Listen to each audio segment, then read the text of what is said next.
Bismillahirrahmanirrahim. Assalamualaikum warahmatullahi wabarakatuh. Perkenalkan, nama saya Rizwana Aji Prasetyo. NIM saya 20101139. Saya dari kelas S1TT 08D. Jadi, di sini saya akan menjelaskan mengenai tugas PSWD, pengolahan sinyal waktu diskrit, yakni mengenai mengubah grafik sinyal menjadi bentuk yang lain. Di antaranya ada bentuk fungsional, bentuk tabel, dan juga bentuk deret. Untuk selengkapnya bisa kita simak setelah ini. Oke, di sini ada bentuk grafik sinyal ya. Jadi seperti ini.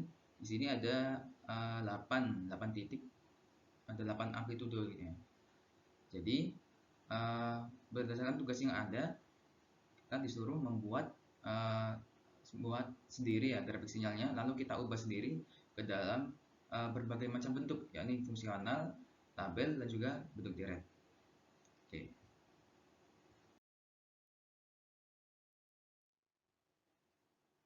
Oke, jadi seperti ini.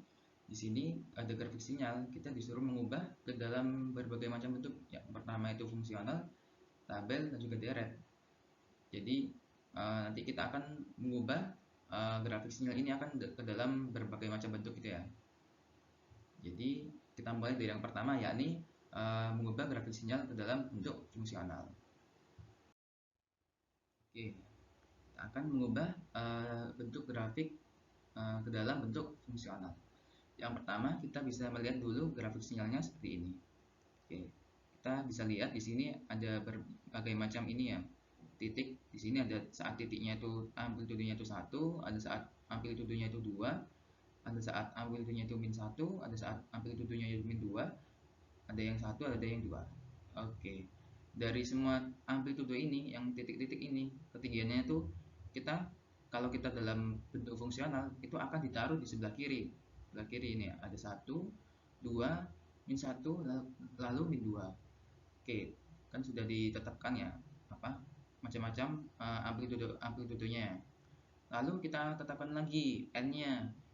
Pada saat ketinggiannya itu 1 atau amplitudenya 1, yakni xn, itu berada pada saat n-nya berapa ya. Kita lihat di sini, saat ketinggian itu 1, itu berada saat n-nya itu sama dengan -3, -2, dan juga 3. Jika kita lihat tuh di sini. Oke, di sini -3, -2, dan juga 3. Oke, selanjutnya pada saat ketinggian itu adalah 2, ini itu berada saat n-nya berapa? Jika kita lihat tuh berada saat n-nya itu sama dengan -1, 0, dan juga 4. Kita lihat ini pada saat ini ya, -1, 0, dan juga 4. Lalu selanjutnya kita akan mencari tahu pada saat xn itu atau ketinggian itu adalah -1. Itu pada saat ketinggian itu -1 berada saat n-nya sama dengan 1 di sini ya. Oke. Kemudian selanjutnya pada saat ketinggian itu adalah -2, itu berada saat n-nya sama dengan 2. Jika kita lihat itu ada di sini. Ini. Oke, jadi seperti itu untuk cara mengubah dari bentuk grafik ke dalam bentuk fungsional. Lalu kita akan mengubah dari bentuk grafik ke dalam bentuk tabel.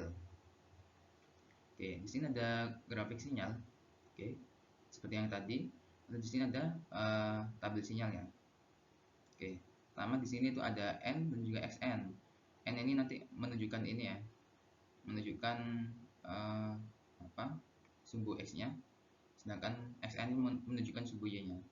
Oke, dari ini pada saat n-nya itu -3, di sini -3, dia itu mempunyai ketinggian itu 1.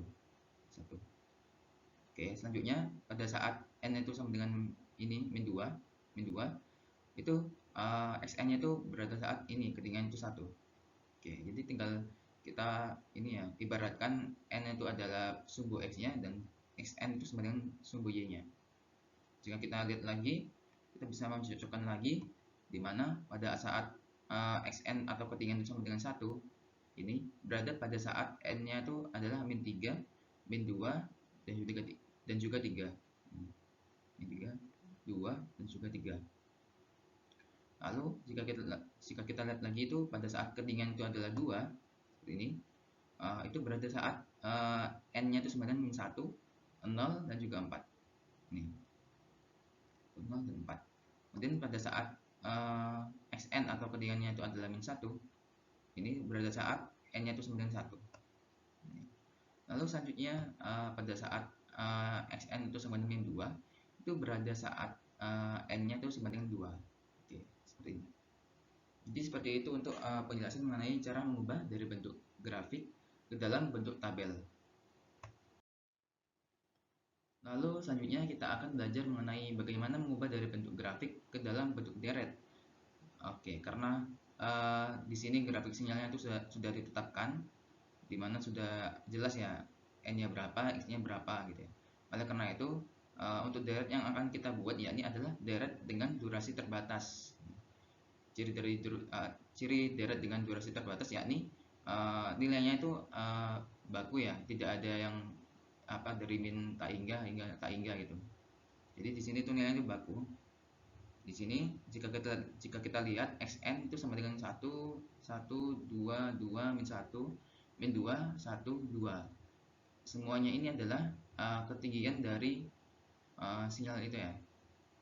Lalu di sini ada tanda panah yang menuju kepada 2 ini ya, yang di tengah ini. Ini menunjukkan bahwa pada saat di 2 dia itu sama dengan n sama dengan 0. Oke, jika kita perjelas maka akan seperti ini. Oke, jadi di sini tuh saat n sama dengan 0 dia itu ketinggiannya 2. Lalu jika kita lihat di samping lagi, di sini tuh saat n sama dengan 1 itu ketinggiannya itu adalah min 1 ya. Dan saat ketinggiannya saat n sama dengan 2 itu ketinggiannya itu adalah min 2. Saat n sama dengan 3 ketinggiannya itu 1, dan saat n sama dengan 4 ketinggiannya itu adalah 2. Jika kita jabarkan lagi nanti min 3, ini min 3 ketinggiannya itu 1, ini yang ini min 3 ini 1, ini min 2 itu 1, ini, dan juga 3 ini 3, ini juga 1 ini. Lalu jika kita telah lagi, ini saat ketinggian 2. Saat ketinggian 2 itu ada di saat n sama dengan 1, n sama dengan 0, dan juga n sama dengan 4. Seperti ini.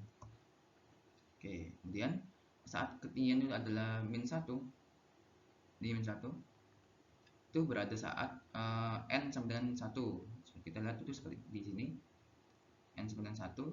Lalu yang terakhir yakni saat ketinggiannya itu adalah min 2, itu berada saat n-nya sama dengan 2. Oke, di sini ya. Oke, di sini.